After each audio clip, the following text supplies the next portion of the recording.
One look at Zuckerberg's haircut tells you he is the evil villain type. Save your soul and America. If you're not paying for it, you're the product. Cigarettes are harmful to your health, and so is Facebook. Hi everyone, this is Sarah from Studio Delta Designs, and today's video is going to be really different because this is kind of an emergency update-ish video. So if you have been keeping up with the news, or if you logged into Twitter today or tried to get into Facebook or Instagram, you probably noticed that there was something wrong. There's a lot going on.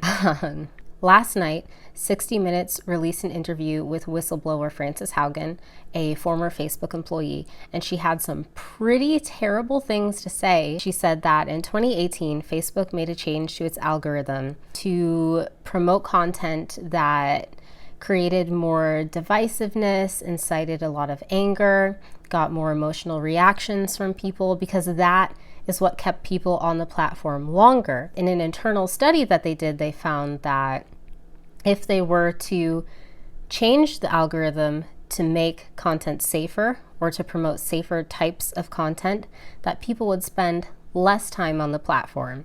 So no change was made. Obviously, this has led to issues since 2018 because the spread of misinformation, hateful rhetoric, even political violence, not just in the US, but around the world, has grown exponentially. And Haugen believes that this is directly Facebook's responsibility because they didn't change the algorithm or try to reduce the spread of misinformation, hateful speech, etc. She also mentioned Instagram.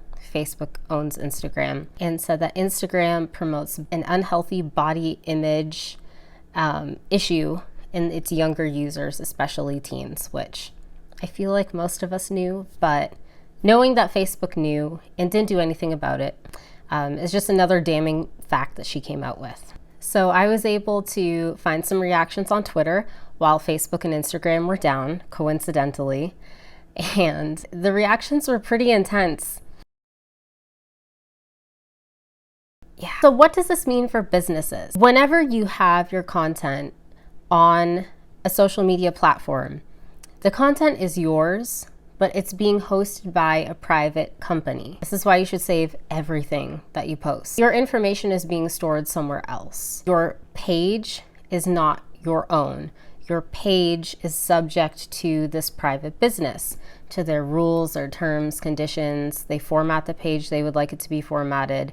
And if by any chance something happens to that company, that content is lost. So I would say this is just a good reminder for businesses to keep in mind that this is why it's important to have a website. A website gives you that control to have your content, to have information about your businesses and services regularly available to everybody. When you purchase a hosting plan, you purchase a domain, and you have that spot on the internet that's just yours. And if servers go down, if there's internet related issues, you know, that's something that you can always resolve with a hosting provider because you paid for that service, you paid for that domain name.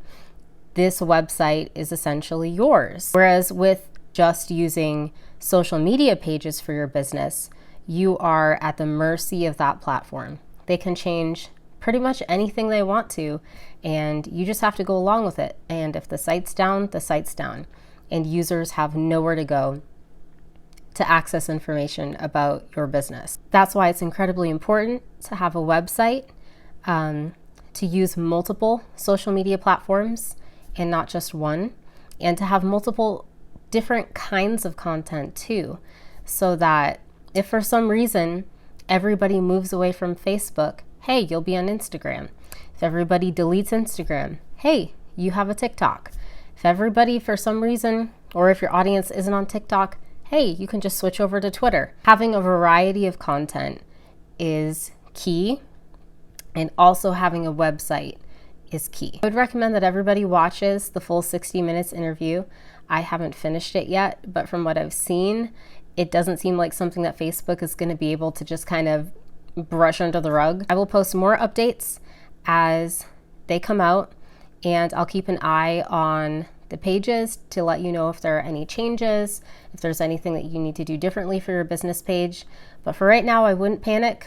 we'll just see what happens. Leave me a comment. Let me know if you watched the 60 Minutes interview, what you think of this whole whistleblower situation, if you're going to change platforms or if you're going to stay on Instagram or Facebook. I'm curious to see what everybody thinks, what everybody's saying. If the platforms come back up, I guess we'll see. But otherwise, everybody take care and have a great week. Bye.